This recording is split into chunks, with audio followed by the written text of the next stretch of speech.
Hi, everybody. I'm Holly Furgason from Blue Sparrow Pilates in San Francisco. Today's topic is the idea of innovation in fitness and in the wellness space. And so I'm happy that Jenna, you're here.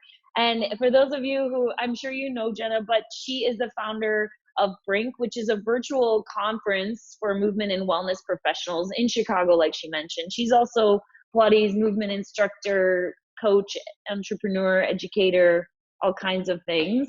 And so thank you so much for being here. Thank you for having me. It's my pleasure. And thank you guys for showing up. I look forward to getting to know you a little more. Yeah.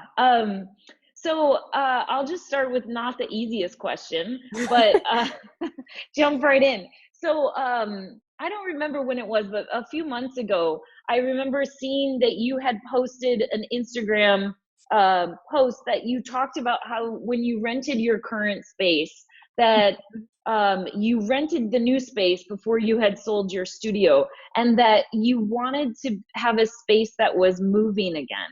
And I totally can relate to this idea. So I would love to hear more what you mean by having a moving space, especially right now, because I know some of you are dealing with reducing down to one studio from having more than one, or moving back into your homes and teaching from home instead of teaching from a bigger studio with lots of staff. And so I'm just curious, Jenna, if you can tell me more about that. Yeah, so I owned a studio in Chicago for 13 years. It was called Helios Center for Movement. And in the beginning, it was a private practice, myself and my clients. And it was a little bit more, it was on a main street, Belmont Ave in Chicago, but you couldn't really see into it or see what was going on. It was like set back away from more of the foot traffic. And I really liked it that way. And unfortunately, 6 months in, the ceiling collapsed while I was finishing my work with Ron Fletcher to become like a disseminator of his work. And I got this phone call that said, hey, so the ceiling collapsed on one side of the studio while I was teaching. And I was like, great. Okay. So long story short, there was a ton of mold in the building. Somebody had left the water on. And so we had to rapidly move. Luckily, there was a space open down the street, but this space was a gallery space, and it was beautiful, and it was full floor to ceiling windows to the outside world. And because of what a like voyeuristic endeavor Pilates is, we started to get a ton of clients. And so I describe like the first 5 years I was in business as chasing a snowball down the hill, because it was great. Business was great.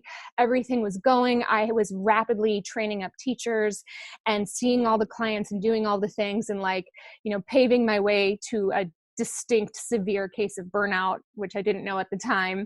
And things were going so well that 3 years into that space, we decided to expand. And in the new space, I had recognized how our clients and our teachers really needed to be served. So I designed the new space in accordance to really addressing everybody's needs. Like we had multiple bathrooms and locker rooms and sitting areas. And we had a chair room and a mat room and a reformer room. I mean, it was just obscene how much we had for everyone else. And like, if they wanted something, we would give it to them. We would just show up. And like, I was doing zero Pilates unless I was kind of like teaching and jumping down, because I was just doing so much teaching. And so this is a long story, but it definitely explains, and I think it will resonate with some of you too, that the catalyst, the changing factor for me was going through 3 years of infertility treatments to ultimately become pregnant with my son. And they kicked my butt more so than work was doing. And it really made me reevaluate what was important, especially during the time I didn't know whether or not I would get pregnant. And the universe really shows up, I think, and shows you kind of what you need at the time. And in my big studio, what happened was my landlord went into foreclosure right as I was coming back from maternity leave. And the bank was like, that's cool. Your rent's going up by $3,000 next month. And so you can decide whether to stay or go. And it was just like this whole, okay, like the choice is being made for me. So I downsized from a 3,000 square foot space, I downsized into an 800 square foot space, which still had everything for the clients, but zero for me. I went from having an office to no office. Again, movement practice as a studio owner is a little bit kind of, you're a bit on display. So it's almost always more comfortable in the sense of dropping into your practice to be on your own in the studio. But if you're busy, that's not happening. And then I don't know who has the money to like furnish an additional studio outside of your own studio. So we were in this new space. Business was like great. I was working 3 days a week, and I kept getting this hit of it's something different, something different, something different. I'm ready to move on. And I was like, how can I move on? I feel so guilty for downsizing. I feel so guilty for all of it. And it was out of that time I started to work with Gabby Bernstein, and she is a coach of mine. And I spent some time in person, and I remember kind of questioning if my next steps were going to surround letting movement go. Like if I could kind of dive into the coaching realm and the empowerment and healing self-worth realm that I wanted to be in and still teach Pilates. And I remember her saying, 2 things, Jenna. Number 1, movement is who you are and what you do. So the only thing that might change is how you define it. So maybe it won't look like studio owner. Maybe it won't look like a Pilates teacher proper. You have to give yourself the space to explore, the other ways that movement can show up in your life. So that was huge permission. Number 2, I was like, well, I'll just wait until I sell or close the studio. And she goes, start now. And I'm like, what do you mean? She's like, the thing that you think you're going to have, start doing it right now. The thing you think you're going to gain by selling the studio or by letting go or transitioning, start right now. And I was like, okay, what do I think I'm going to have? A lighter, less encumbered teaching style, like one that isn't kind of, because I was teacher training, I was always trying to show the right way of teaching while teaching my clients, just in case anyone was watching, which normally they weren't. But I was like, going to be the responsible person who like broke down the teaser for every client and all the things. And, it's wonderful to be in that learning environment, but when no one is asking for the lesson, I realized that I could kind of let go of it and explore some of the more creative aspects that I was interested in and that I felt would really serve my clients that wasn't in the teacher training program. So that was a good permission. And then I needed to get back into my body in a major way, not only from pregnancy, but from years of like just snacking on Pilates while teaching all the movements. And so it was such a serendipitous thing. My assistant at the time, I said, just keep your eye on some loft spaces. I'm just interested. Maybe I want to start filming something that's a support system for teachers, just keep an eye out. And I had started teaching for Trent McIntyre and had like a little extra money. And she found the space that I'm in now. It was $1,000 a month at the time. Thank you, Chicago rent inflation. But it was $1,000 a month. And I thought, I'm going to go for it. I got nothing. I have nothing there. There's no equipment. It was just flat out open floor space. So I'm going to go there and I'm going to do it. And yeah, it was a little bit like after I signed the lease, I was totally just, I had the blinders on to any sort of self-doubt. And I just said, I'm just going to try it. I'll back out of the lease if I need to. It was a 1-year lease.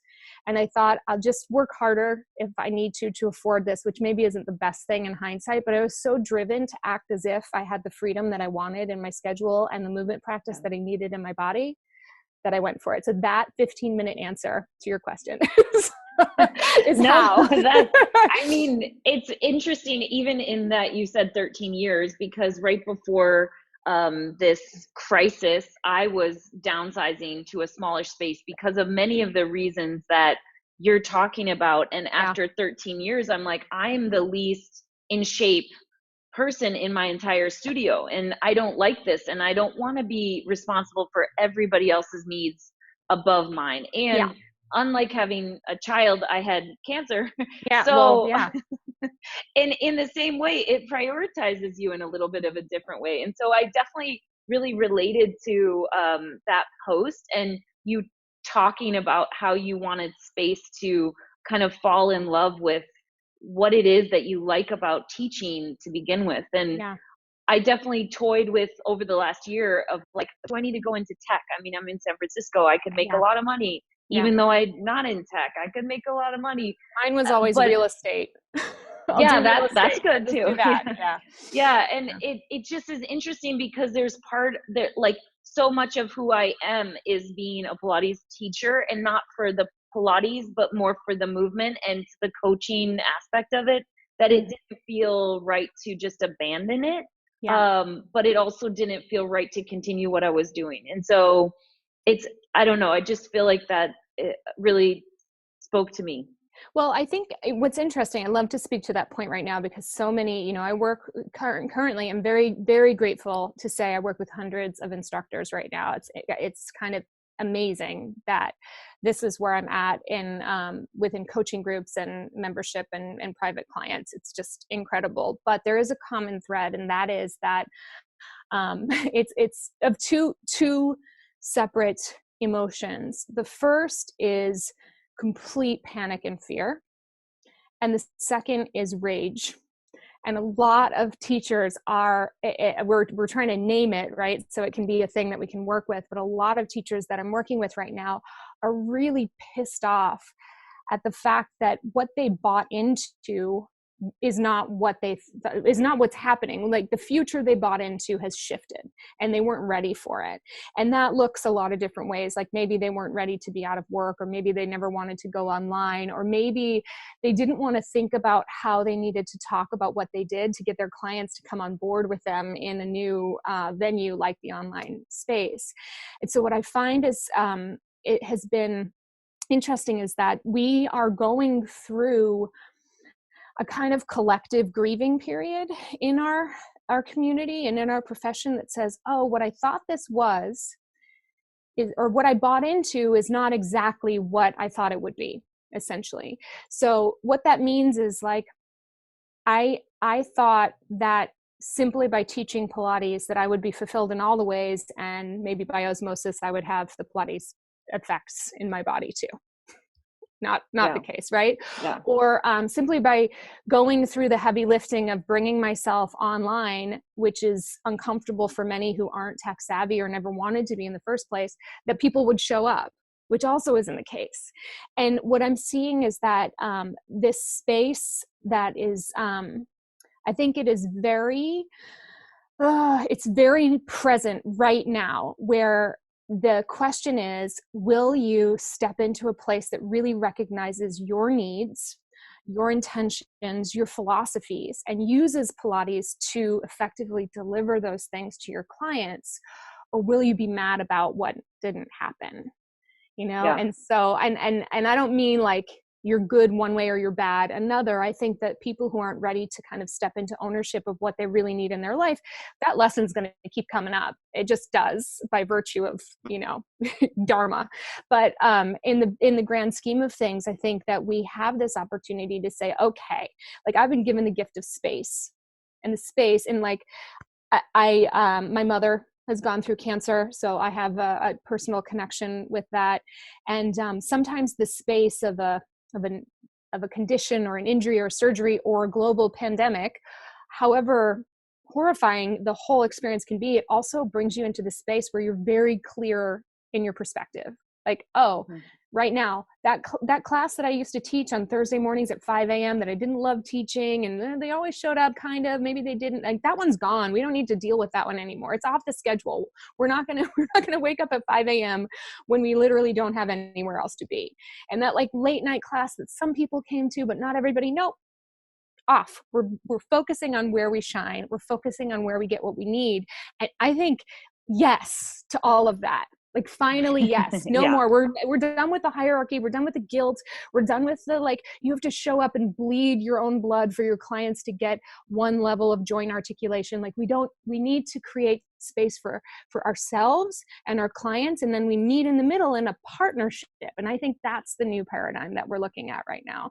Clearly I'm on a soapbox. Yeah. I didn't have caffeine. So this is really from a passionate place. I hear you. I mean, I was speaking to a friend of mine who has a restaurant that's become pretty famous in Detroit, and she's just been in her restaurant making bread for like 2 months. And she's like, I have not been so happy to be all alone, to be able to leave a mess when I want, to put a printer out and have nobody say like it's blocking me. And I feel similar in that it feels like a time that we can really take this as an opportunity to reimagine what we want from our businesses and from our teaching.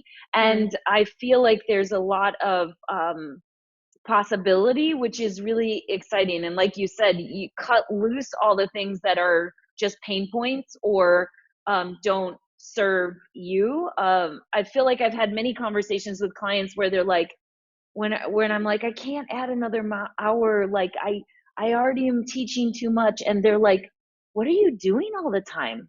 I Yeah. mean, like they have no idea how busy Well, you are. we've trained them to think that we're at their beck and call. I mean, like the thing that I'm really interested in healing is the distinct codependent relationships that we have going on with our people across the board.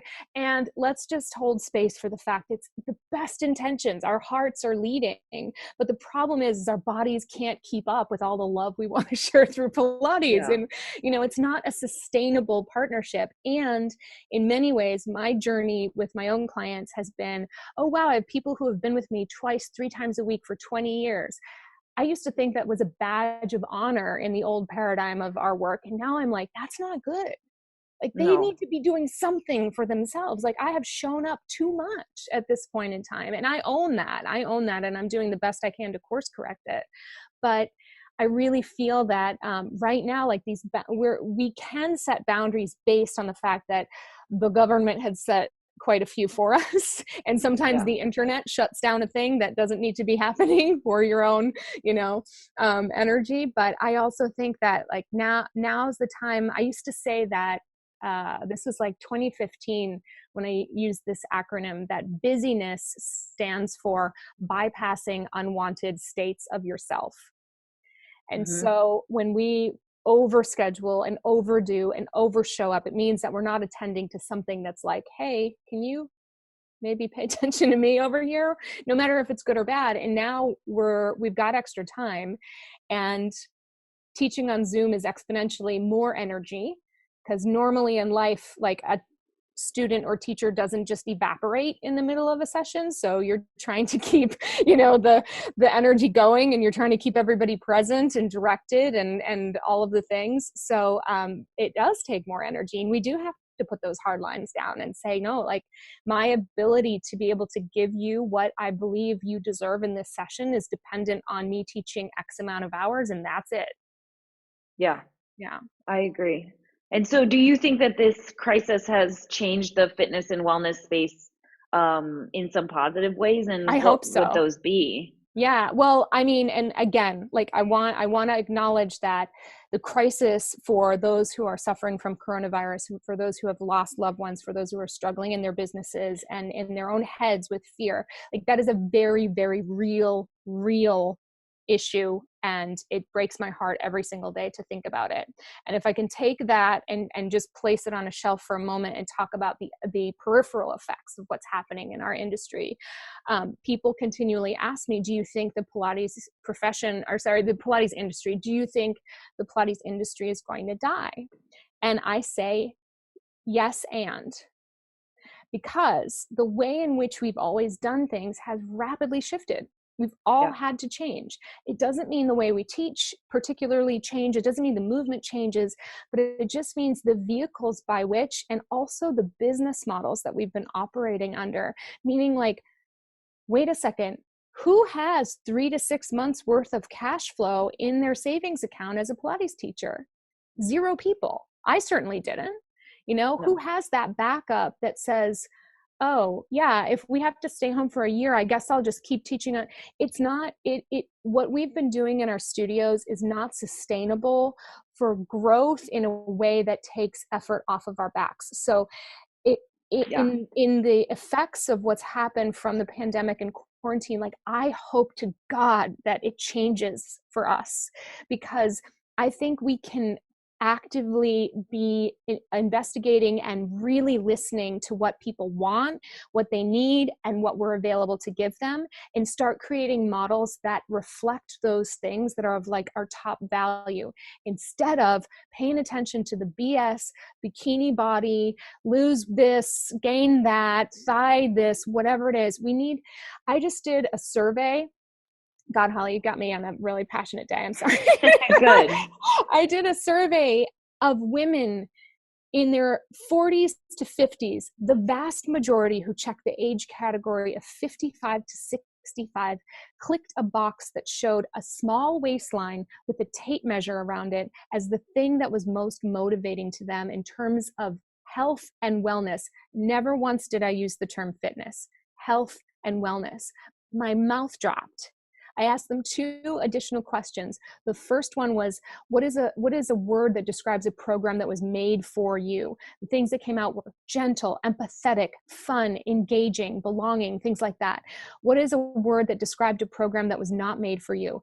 CrossFit, high intensity, weights, barky was one of the words that came out of it. So what was so interesting about that is that they don't want what ultimately gives you the tape measure waist, but they've been told to want the tape measure waist. So what's the problem? I believe that more of us, it's not the body positive movement. It's not the kind of like, it's okay if you have, it's like, no, this is what a strong woman looks like. And she doesn't fit into a cylinder that's made for a paper towel roll. She actually takes up space. She's wide, and she can be loud if she wants, and she is present. She's actually in the room instead of consistently disappearing. And I think we have to change that conversation and like emphatically change it, because if the older, quote unquote, older generation who's not in, like, not the target market. So I'm looking at things like The Class and Tracy Anderson, those kind of things that I've seen come up, where she's like in a trench coat and a bikini and there's like a duck. That's like all millennial targeted marketing towards that, the quick fix kind of like, oh, let me do something that's fun and hip.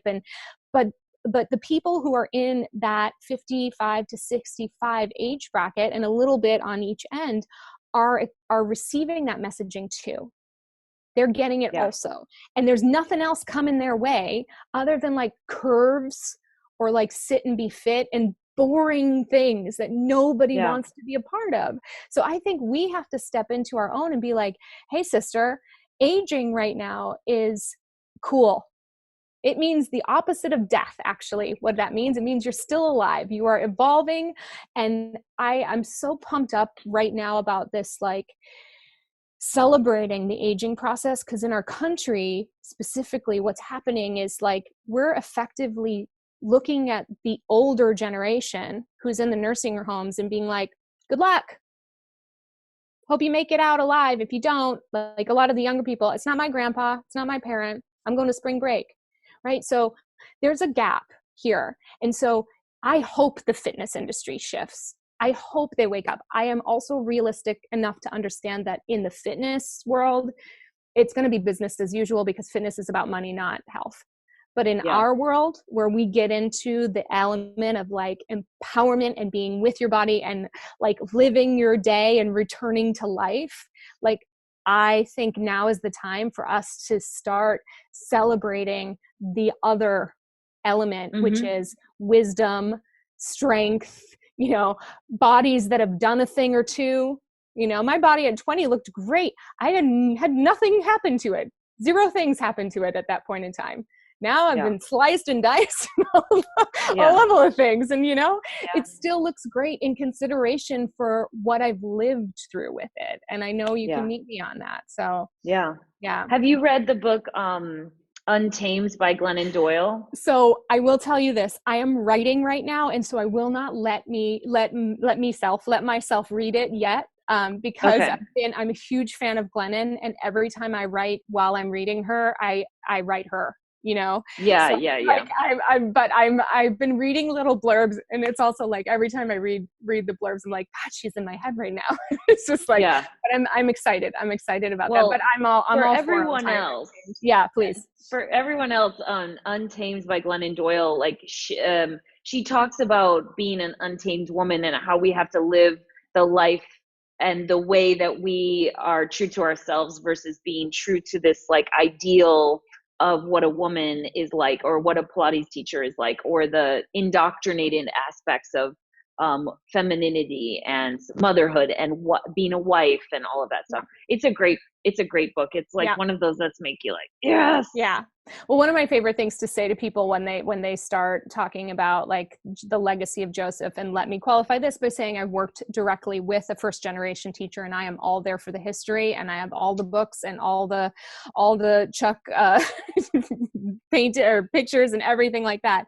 And I am not a 60-something white male who wears gymnastics bloomers around a studio, and neither are my women clients, my female clients. So that particular image is not motivating or enticing or enamoring for them unless they get into like a real historical like passion project. And some of them love to hear about it, but for the most part, like this space of being untamed and being able to honor the legacy and the work and be yourself and contribute to it, like that's huge. I think that is like, that's what I hope comes out of this, because you know, as far as I'm concerned, whatever we consider to be the Pilates police, like they were the first budget to be cut in everything that happened in the United States and beyond.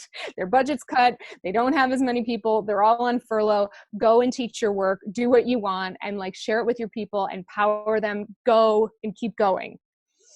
Yes, I totally agree with you. That whole idea that there's like these specific, I even had somebody on Instagram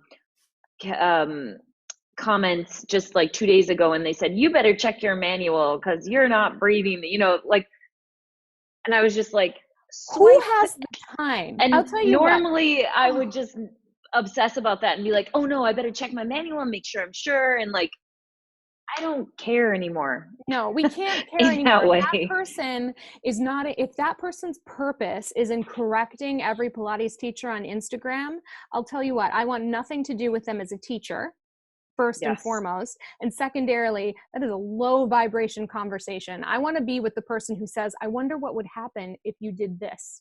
Yeah. That's who I'm looking for. And that, totally. This boundary setting right now, it's like, it's the hard no, block, mute, delete, forgive and delete. Totally. You know? Well, I am a big Bruce Springsteen fan, and so he has that lyric, you can't start a fire without a spark. And so I'm wondering what your sparks are. Ooh.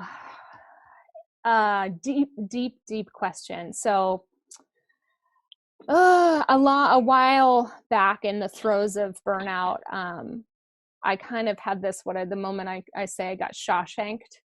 And it was the throes of burnout. It was the throes of infertility. And I had a failed cycle. And that could have been it, you know? And I remember thinking to myself, there's a choice here. And you're either going to get busy living or you're going to get busy dying. And initially, I was really scared of what living looked like, because again, I was working under a first generation teacher, and, you know, there are very specific guideposts to doing that. And I had other ideas. And I will say, for the most part, doing things and pursuing creative ideas and doing it in the name of service showed me that each time I stepped forward, there was somebody there who was like, oh, thank God. Like, thank you. I needed somebody to say it, or I needed somebody to do it that way, or like, I just needed to see it done differently. And so I think my spark is really in believing in my own self-worth. And showing up unapologetically with that.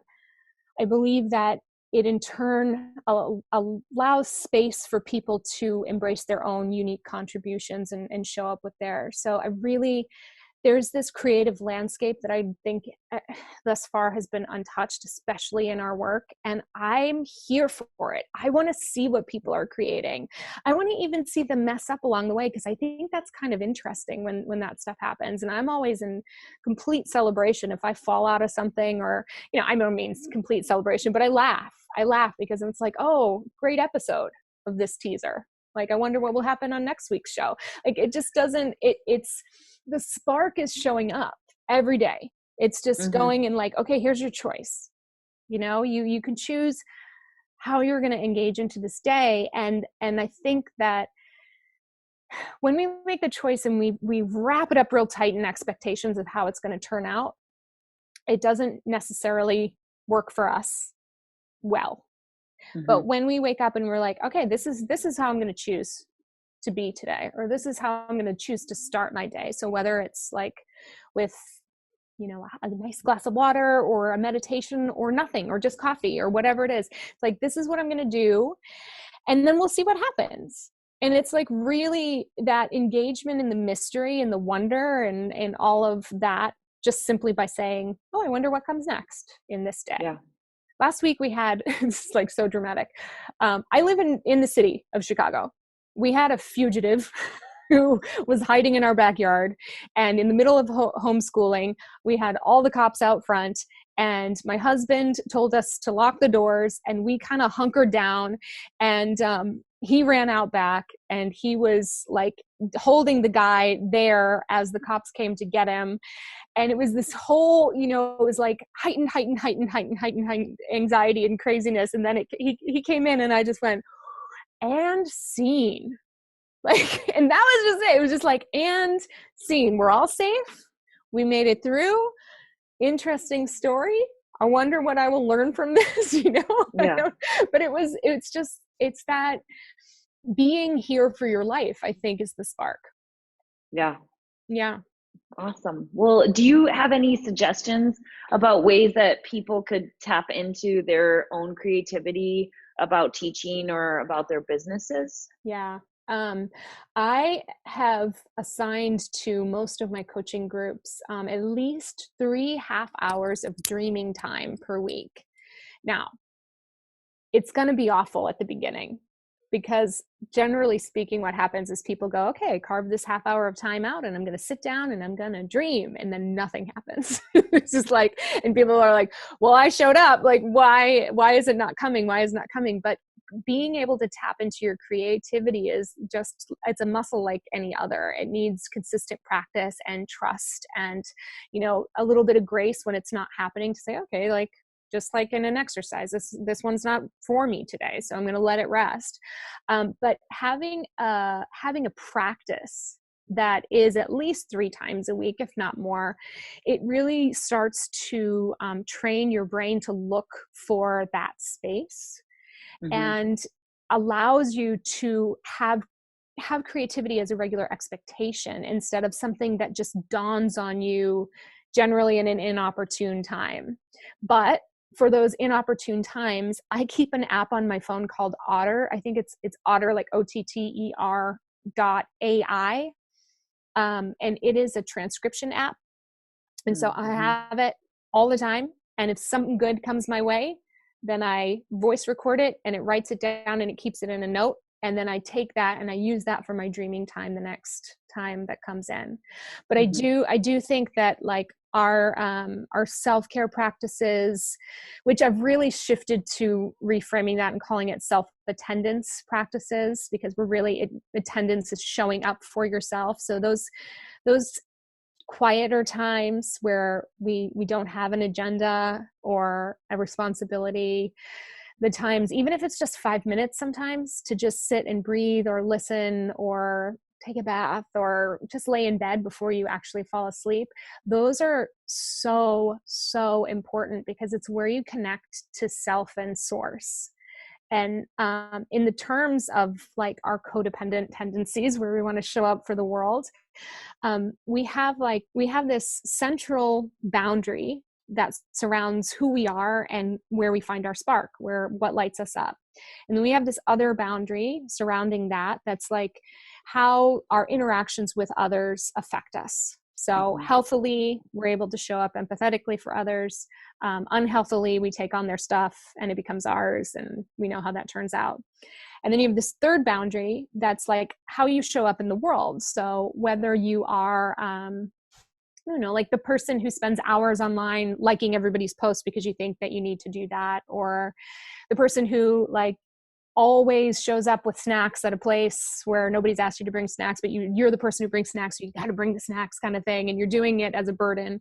So those ways of relating to self, what's interesting about it is if you set a boundary that's kind of a hardcore boundary on the outside level where you're like, no, I'm not going to bring the snacks, but you don't attend to the other two boundaries, you end up not really that much farther along. Like you'll run into more frustration. But when you work on that source boundary and you connect regularly with your spark, you start to understand exactly what you need. And and it becomes so much easier to be like, sorry about your bad mood. I can't take that on today, but I'm here to help if you want to talk about it. Or, you know what? I'm so sorry. I can't really teach that extra hour on the weekends because I also need a weekend to recharge. And you know it because you've talked to her or you've checked in with her and it's like, hey, we're tired. We need a little extra time.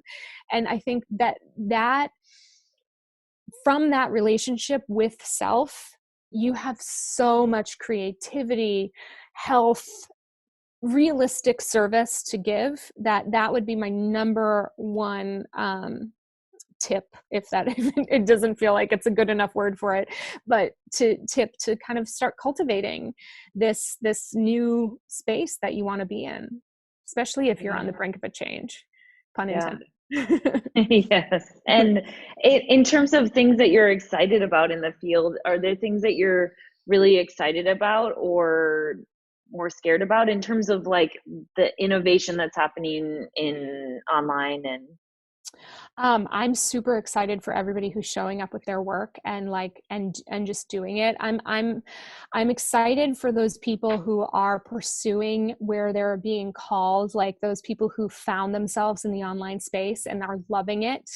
I have empathy for those who are feeling really stretched to the edges with this endeavor, and I get it, and I want them to get back into person as soon as humanly possible because I know that they need that. But there are people who are thriving. I'm excited to see the paradigm shift in terms of the way we see our work. I'm hoping that people have seen that the amount of effort and energy that they put into meeting their clients' needs right now is valuable. I am not excited for the free classes, but only because I know how valuable the work is. It's not because I'm afraid of what it means for my work. I'm always going to charge in accordance with what I believe my work is worth. But I do feel like when we give away things for free or at extreme discounts, it often is born from like an expectation that we're making something easier or better for our clients.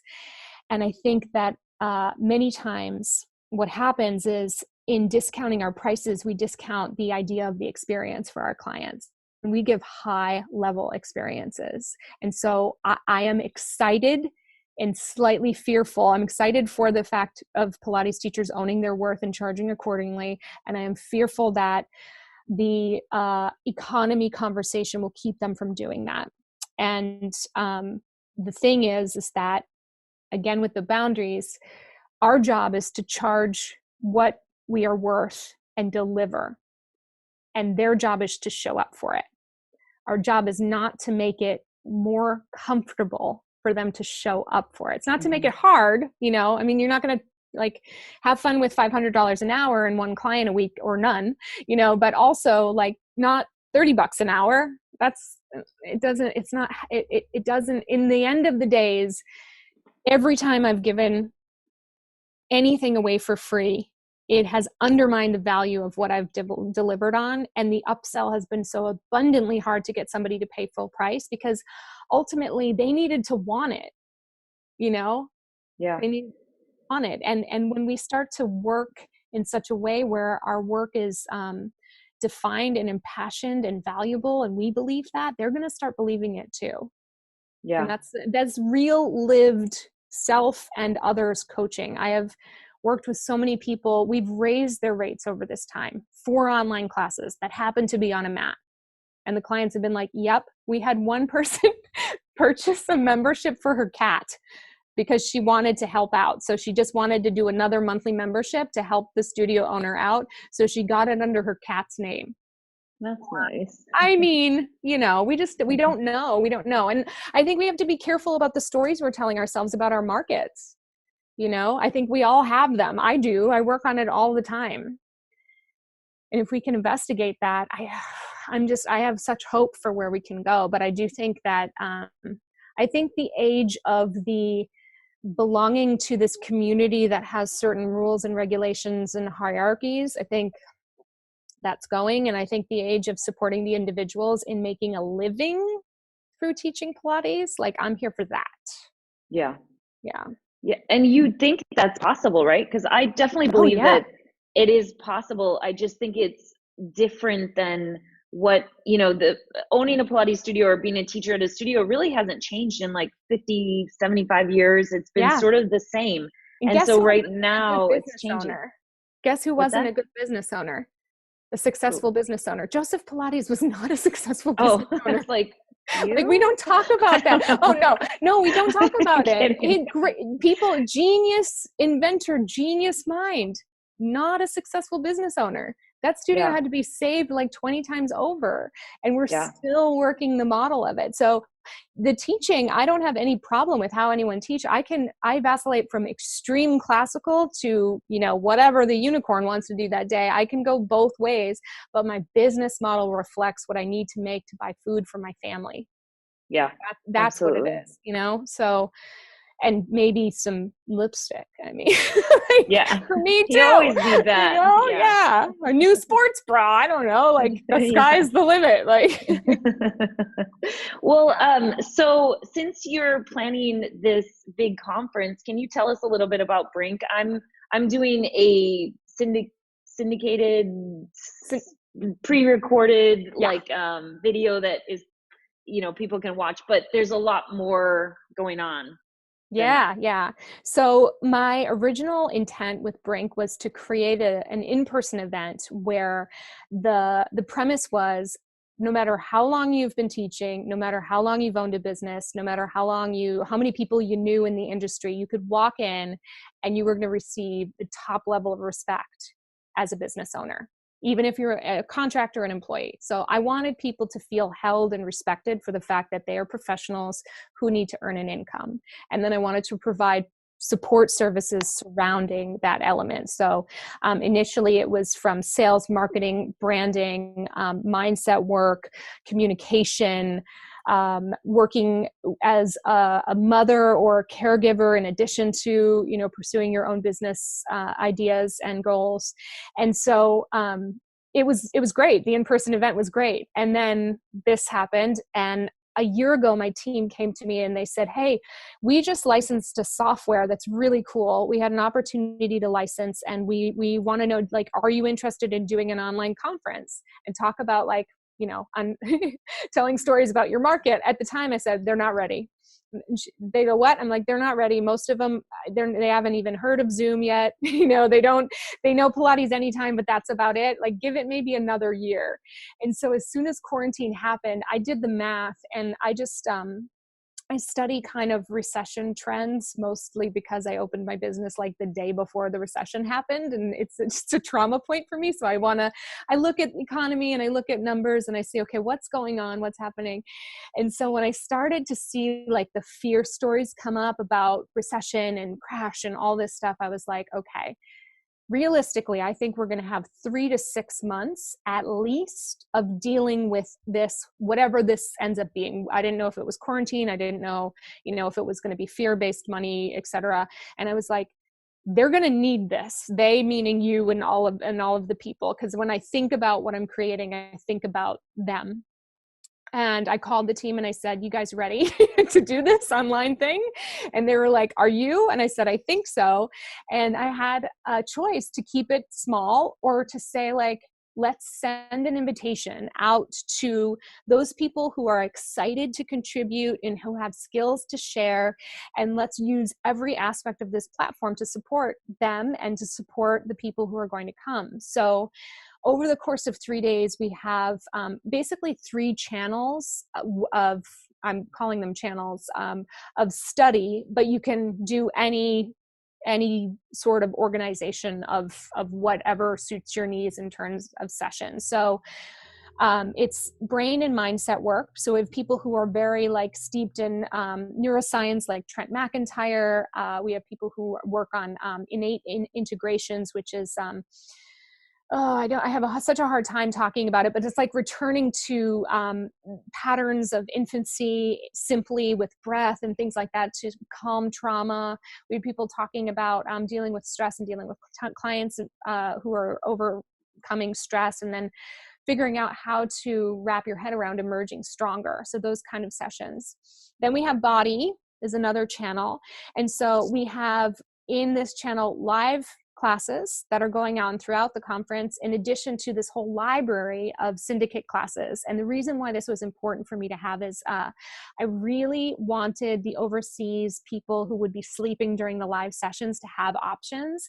And then I also wanted people, if like their heads were overwhelmed by some of the business stuff, I wanted them to be able to go, okay, click, let me go learn something that feels more comfortable for me in the Pilates vein, in the syndicate. So we've got, and also we've got like UK, Costa Rica, Ireland, New Zealand, Australia, all contributing to the syndicate, like all teachers from all over, which is awesome. Like we're global and I love it. And then the last channel is business. So we, on my Instagram today, I just did a chat with Ali Leipzig of Soul Camp.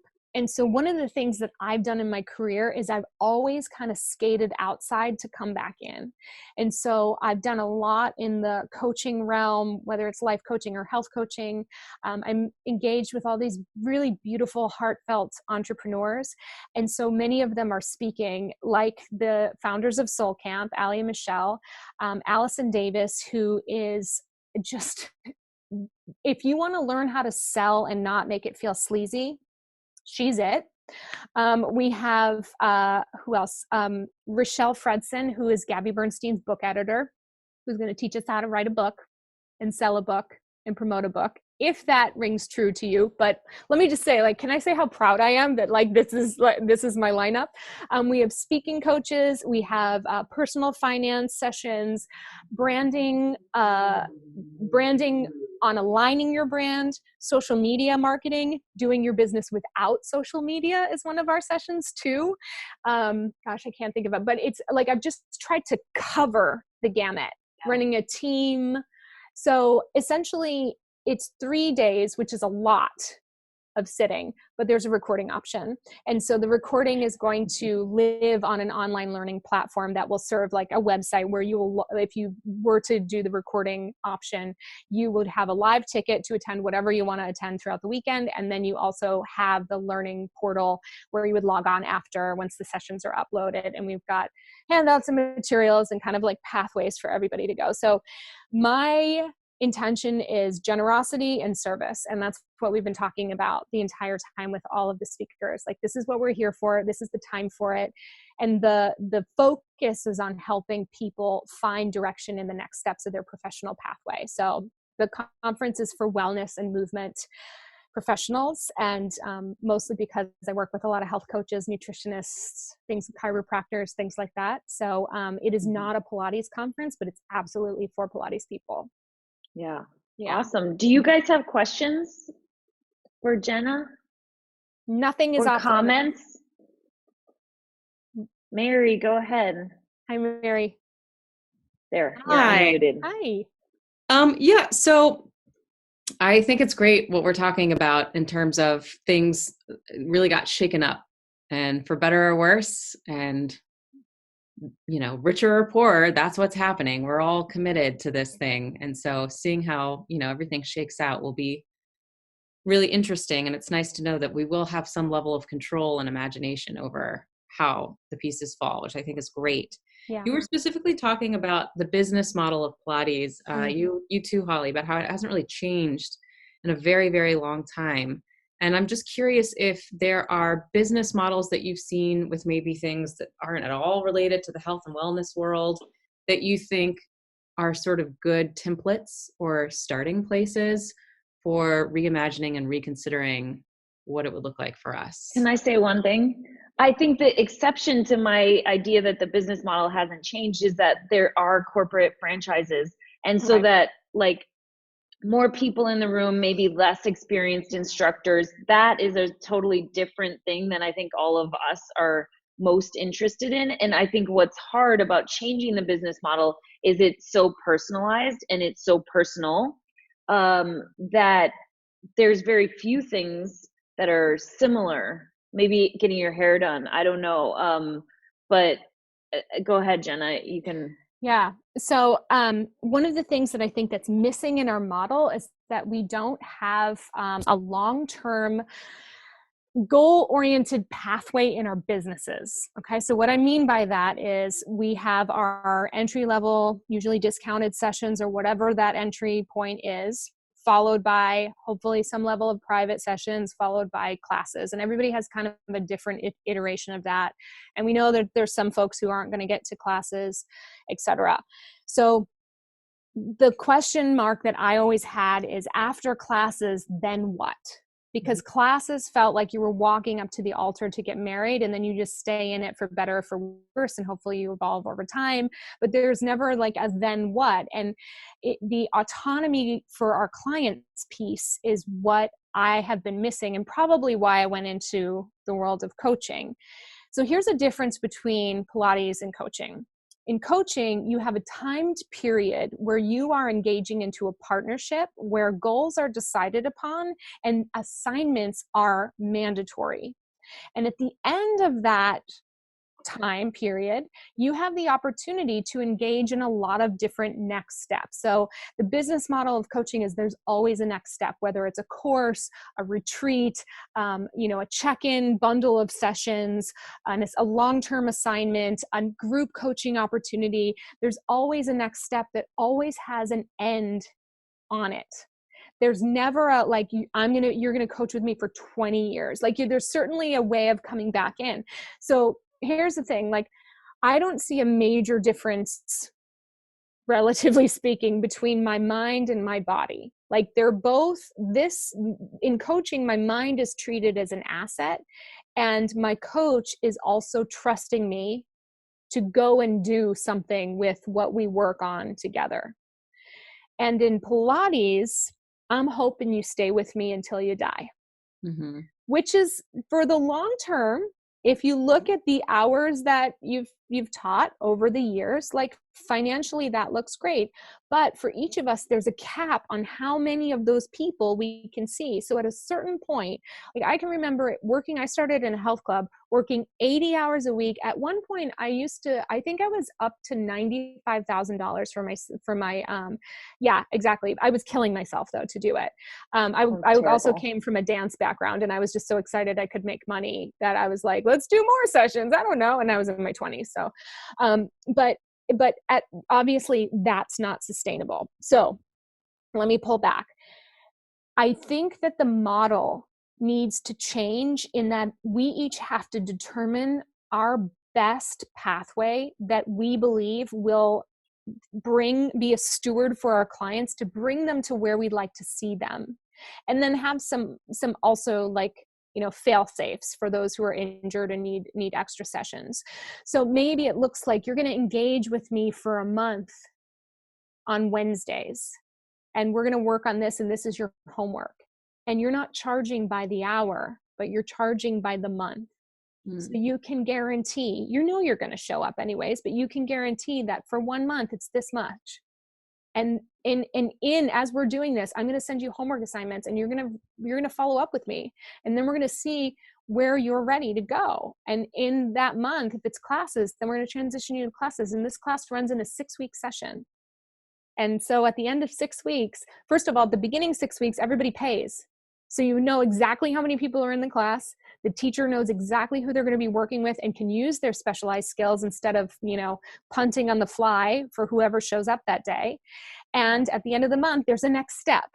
So what we tend to have this like deck of cards of services, and we kind of like throw them out and see what lands, but we're not taking our clients' hands in most cases and saying, now this is what you're going to do. And now this is what you're going to do. Because we're focused on the progression of exercise. And at some point for many of our clients, and I work with an older clientele from 60s through 80s. Those clients, I've put them in group classes. I've formed group classes for them. We called them healthy backs, and we went with it. But, at some point, those clients are going to run out of options within the syllabus of Pilates to do. So now, what if we were to say, hey, this month, we're going to focus on all of the ways that a hip hinge shows up in your everyday life. And your assignment is to journal and drop into this group forum at least twice a week what you're doing with this work. We want people to do Pilates in their daily life, but once they leave the studio, it's gone because we're not offering them accountability. And so I think if I had somebody who's like, hey, Jenna, just checking in, did you drink your water today? Like, that's a service. That's a high level concierge service. Now, not everybody's going to want it like that, but it's up to us to be really, I think, flexible, dynamic in our offerings, and personalized, get really clear on what we want the outcome to be that doesn't involve inches or weight, but that involves quality and aliveness in their life, living in their life with their body, and really holding that as a new paradigm, as a high regard. Yeah, I think that makes total sense. And that's kind of what, over the last few years, I've been doing more of, where I teach a client for a period of time, get them to a certain point, and then maybe I only teach them every other week, or they go back to their other fitness and I fill it in with somebody else, because as teachers, I'm not saying I'm bored with my clients, but a client that I've had for 20 years, I mean, I don't think I would be able to continue to give more to them and make their experience so much different day after day after day. Well, it's hard. And let's also just name the elephant in the room, which is the big box health clubs with 90 reformers and the boutique franchise studios. So right now, if I am a private practice person with millions of years of experience, and I charge a private session, I think my rates are a little higher because I've reflected that, but there isn't a true, if I say I'm a Pilates teacher and I charge $70 an hour, and that person says I'm a Pilates teacher and I charge $70 an hour, but I have 20 years of experience and 18,000 certifications, and they've done a 2-week training, then there isn't a good way to differentiate those two things for the public. And this is the problem. They don't know what they're buying. So, but if I say that what I offer is personalized programming and accountability practice for you that will help you make the changes in your body that you want so that you can do better in these classes, then that is a high premium service. And what I like to think about is that, anybody can Google Pilates and get it for free at any given point in time. And anybody can, go to a street festival in Chicago and pick up a free pass for a gym or for a boutique kind of multi-reformer studio and go in there and do their thing. And I think those things are great. But what those elements, those animals don't provide is real deep transformation. And those of us who have been comprehensively trained and know a thing or two, we do provide that. We're the difference between Google and a large group forum and transformation. That's practice. That's repetition. That's checking a box. And we're like, hey, you want to show up for your life and maybe, I don't know, move better than you ever have before in the world? That's what we do. So that I think we have to highlight that. And it absolutely, it goes back to the self-worth piece, because we have to be unapologetic about what we do. And you can't be like, well, I do transformation in people's bodies, and people, I don't know, they live better and they do things in their daily life and they pick up their kids better. Yeah. No, we got to be I'm the one you've been waiting for. Really, realistically, it's me. You need to be with me. You don't have no idea what we're going to do together. And I want you to adopt that, what we are going to do together, we and together, instead of what I'm going to do for you. No more. Yeah. Did anyone else have a question? We're kind of running out of time. So I just want to give everybody, no, it's great. Any other questions? Yeah, go ahead, Lindsay. You're unmuted now. I was going to say it might be a quick answer, but it might not. But I am quick to overwhelm. coming out of a TBI like 2 years ago and all kinds of stuff. But what's your best advice to keep it simple when there's so much shifting so quickly? And it seems like we all have to diversify to, not just teach these days. It seems. Yeah. Well, the tangible practice that I do every single day is I take out a piece of notebook paper and I write WIMTDT.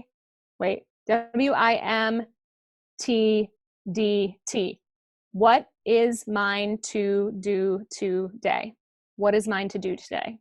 And then on that paper, first and foremost, goes water, food, movement, rest, connection first before anything else. And then the next things, then when you look at all the time that I'm going to spend eating, drinking, and connecting, you're like, oh, okay, so now I really have to be discerning with what else I put on the list. And I'll tell you right now, I got a homeschooling kid. We get a 13-week-old puppy. I'm running a 3-day online conference. I have 4 coaching groups, a handful of movement clients, and a couple of private clients going on right now, 2 podcasts, and a partridge and a pear tree. That list is the only thing that's saving my life. Okay. Yeah. It's just like only what can be done today can be done, period. So that's the practice every single day. But the big picture is alignment. You got to figure out what you're about and have some guideposts surrounding that in terms of your work, your health, your life, your vision. And then pretend that board is only able to be adhered to by things that are meant to be yours. So when stuff comes up, instead of a quick yes, and no is a complete sentence, instead of a quick yes, you toss it up against that board and you're like, oh, look at that. Turns out that I don't want to teach a private session at this time this week. I'm so sorry. I couldn't possibly. Yeah. Cool. Thank you. You're welcome. Yeah. You're welcome. Well, I'll unmute you all, and I have to let you guys go. But thank you so much, Jenna, for coming and talking to us. Thank you. Yeah, thank you guys. Yeah. Thank you. Thank Appreciate you. it. Thank you If very you have much. any other questions, you can email me at coachjz@jennazaffino.com, or jennazaffino.com is my website. So please reach out if anything comes up, because I know that the eyes kind of glaze over when I start yapping. So if something drips out later, you can send it my way. I'm happy to respond. Cool. Sounds Thanks good. again, Jenna. Thank Thanks you for hosting, guys so Holly. much. Thank you. Bye. Thank you. Bye. Jenna.